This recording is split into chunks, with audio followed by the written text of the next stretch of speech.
unos minutos más va a comenzar ya el simulacro nacional de sismo y tsunami. Esperemos que todos participen, porque siempre es bueno este tipo de ejercicios, ¿no? Para estar prevenidos de lo que pueda ser un movimiento telúrico y que se espera, de eso no hay duda, que pueda ocurrir en la ciudad de Lima. Bueno, ¿cómo se inician los sismos? ¿Por qué comienzan los movimientos? Vamos a hablar de ese y otros temas relacionados con Patricio Valderrama, que es geólogo e investigador, pero además es doctor en Ciencias de la Tierra. ¿Cómo está, Patricio? Omar, muchas gracias por la invitación. Buenas tardes. Bueno, estábamos dialogando previamente a la entrevista que el sismo más fuerte que se ha producido, no sé si en el mundo, ha sido en Chile en 1960, ¿no? Sí. Pero en nuestro país también hubieron muchos terremotos. El más fuerte que yo recuerdo ha sido el de Ica, hace 12 años, ¿no? Ese ha sido el último. El terremoto más fuerte que pudo ser registrado por el hombre, efectivamente ocurrió en Concepción en 1960, y fue el sismo que básicamente rompió la escala de Richter.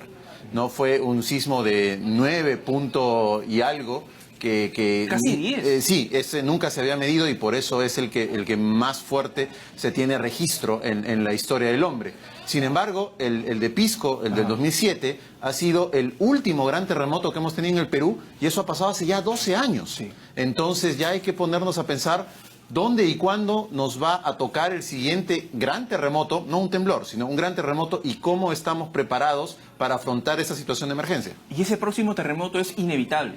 Es inevitable, se conoce por varias teorías científicas, una de ellas es la del silencio sísmico. Ya. Se sabe que en zonas donde no ha habido un sismo importante en el último X periodo de tiempo, es porque la energía se está acumulando y ahí es donde se puede liberar explosivamente mediante un terremoto. ¿Y desde cuándo se está acumulando esta energía en nuestro país o en la ciudad de Lima?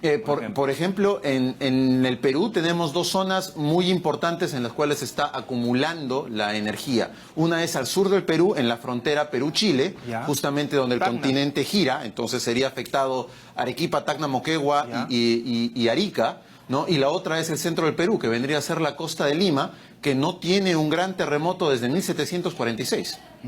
¿De cuándo fue ese? Ese fue de una magnitud 8.5, en la escala moderna, digamos, que el tsunami que generó devastó todo lo que era la ciudad del Callao, ¿no? Y creo que de cerca de las 2.000 personas que vivían en esa zona, sobrevivieron 25. O sea, desde 1746 se viene acumulando energía. Exactamente. Ya, y muchos se preguntan si los pequeños sismos, pequeños movimientos telúricos son también un escape, una fuga de energía, y eso podría evitar lo que viene más fuerte. Claro, muchos dicen que varios temblores chiquitos nos alivian un terremoto grande. No, eso no pasa así. ¿Por qué? Porque la acumulación de la energía sísmica es en una escala logarítmica.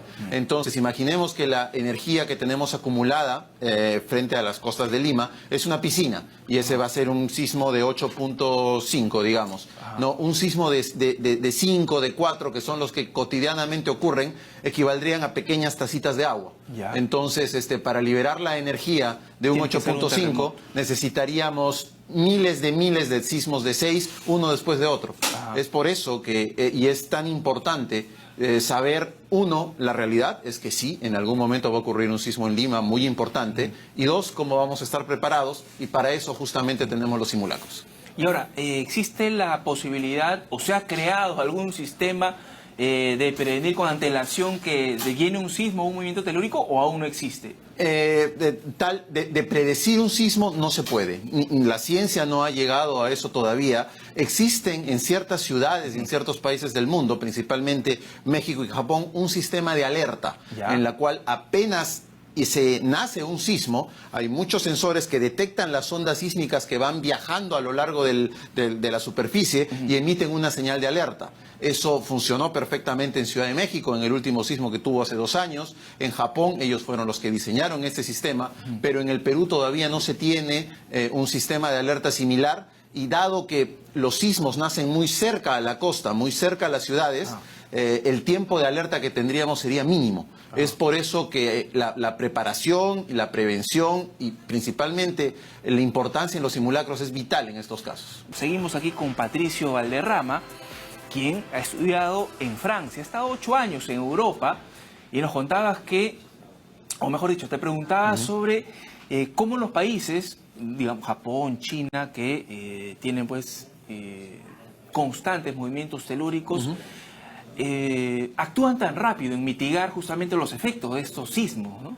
Sí, claro. ¿Qué hacen ellos tan? Porque, digamos, en países de la región no están así, ¿no? No, ellos tienen dos principales pilares que sostienen su gestión del riesgo de desastres. Uno es la infraestructura normal, la infraestructura de las casas, viviendas, edificios, es de primera calidad, todos son sismoresistentes, inclusive con aislantes. Entonces, el riesgo de que un edificio colapse frente a un Es mínimo. a un sismo es mínimo. Y segundo, la cultura de prevención en la gente, en todas las personas, se arraiga desde muy pequeños. Desde los colegios iniciales y primaria, digamos, llegan a tener hasta un simulacro al mes.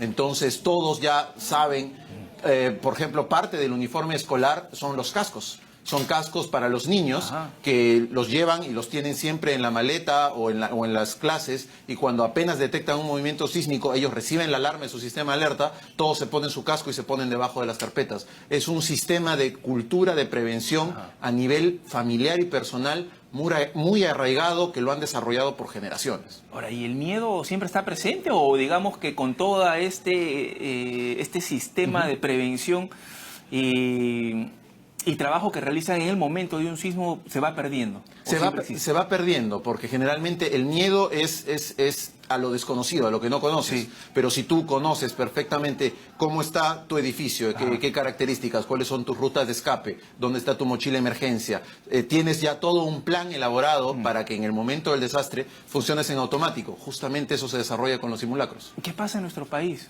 Patricio? ¿Estamos preparados? ¿Se está realizando las labores correctas para prevenir ese tipo de desastres? Se puede ver que después del terremoto del 2007, que justamente lo conmemoramos su 12º aniversario hoy, se han avanzado muchas cosas. Defensa civil, el gobierno, las instituciones científicas proponen simulacros, proponen actividades, charlas, capacitaciones. Ahora falta la segunda parte, que es la gestión y la conciencia de los pobladores para participar plenamente, muy respetuosa y sobre todo ordenadamente los simulacros, porque este tipo de ejercicios nos salva la vida. En los países de Europa que tú has conocido mucho, has estado ahí casi 10 años, ¿se realizan también este tipo de simulacros como con la frecuencia que realizamos nosotros o mucho más? Se realizan simulacros por otro tipo de eventos. En Europa no tiene, además de Italia, bueno, yo estaba en Francia y Alemania, ahí no tienen muchos sismos, pero por ejemplo sí se realizan simulacros de evacuación en caso de incendios, en caso de accidentes aéreos y de otros. Listo, Patricio.